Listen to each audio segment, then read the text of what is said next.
Chroniques occitanes par Oksana Leprince du Barry.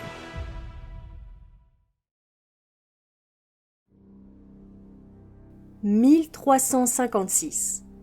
En pleine guerre de 100 ans. Une nouvelle chevauchée commence. Celle-ci mènera jusqu'à Poitiers, où l'armée française sera balayée. Mais un an plus tôt, un autre cortège de feu et de sang avait ravagé le sud de la France. Un cortège conduit par un homme à la sinistre réputation. On l'appelait le Prince Noir. Édouard de Woodstock, fils aîné du roi d'Angleterre Édouard III. 25 ans à peine, mais déjà un stratège redouté. On dit qu'il portait une armure sombre, noire. D'autres affirment que c'est son cœur qu'il était. En tout cas, son nom fait trembler. Il est l'instrument de guerre de son père, qui veut mettre la main sur le royaume de France. La demande du patriarche est claire. Il doit affaiblir la couronne de France en ruinant ses terres. Alors, le 5 octobre 1355, il quitte Bordeaux avec son armée. Selon Froissart, un chroniqueur de l'époque médiévale, il part avec 1500 lances, 2000 archers gascons et béarnais et 3000 bidots.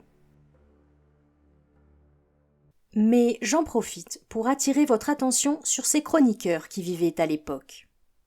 Ce sont comme nos chroniqueurs actuels. Selon le camp qu'ils choisissent, ils tournent l'information comme ils le souhaitent. Ces renseignements sont donc toujours à prendre avec des pincettes.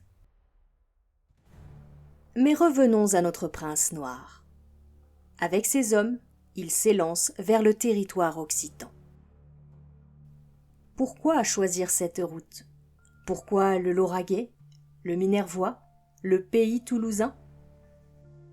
Parce que ce sont des terres riches, avec des abbayes opulentes et une agriculture fertile. La noblesse toulousaine et parlementaire y possède d'immenses domaines, pleins de richesses, qui attisent la convoitise. En frappant ici, le prince noir veut faire plier le roi de France, non pas en affrontant ses armées, mais en détruisant sa richesse.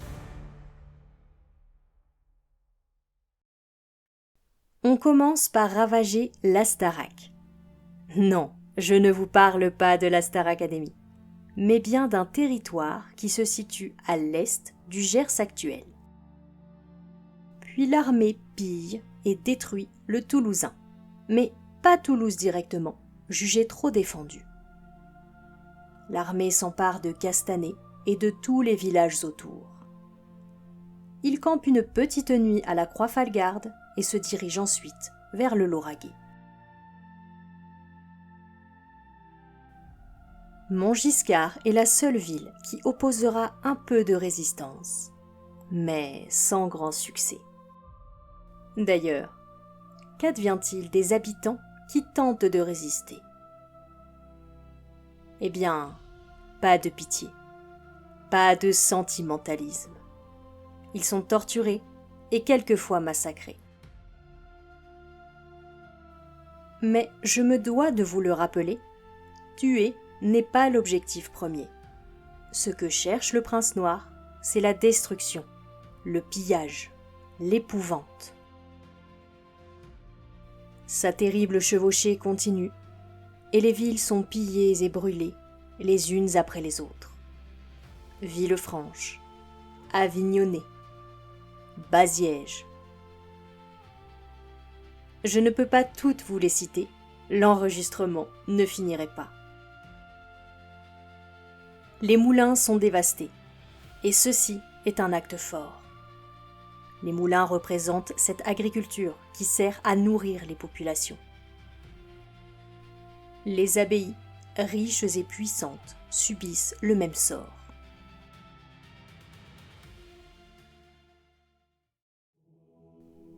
Et maintenant, il faut penser au retour. Mais ne vous imaginez pas que l'itinéraire sera tranquille. Au contraire, on dévaste autant au retour qu'à l'aller. Cette fois, on se concentre sur le Carcassonnais.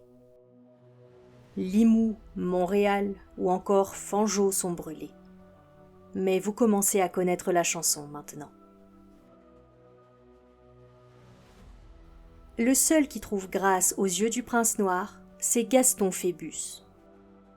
Comte de Foix, l'un des plus importants comtes de Languedoc et d'Aquitaine. Il est fidèle à Édouard de Woodstock et à Édouard III, et ainsi les terres qui lui appartiennent sont épargnées. Puis l'hiver arrive et la chevauchée s'achève. L'opération est un succès pour Édouard de Woodstock. Une armée qui avance sans rencontrer de véritable résistance menaçante et qui laisse derrière elle un désert. Des campagnes noircies par la cendre, des familles dévastées ou dispersées, des domaines pillés, des abbayes et des moulins détruits. Quand l'armée du prince noir repart, elle laisse derrière elle une terre sans grain, un peuple sans pain. Un an plus tard, en 1356, le prince noir remportera la bataille de Poitiers et capturera le roi de France en personne.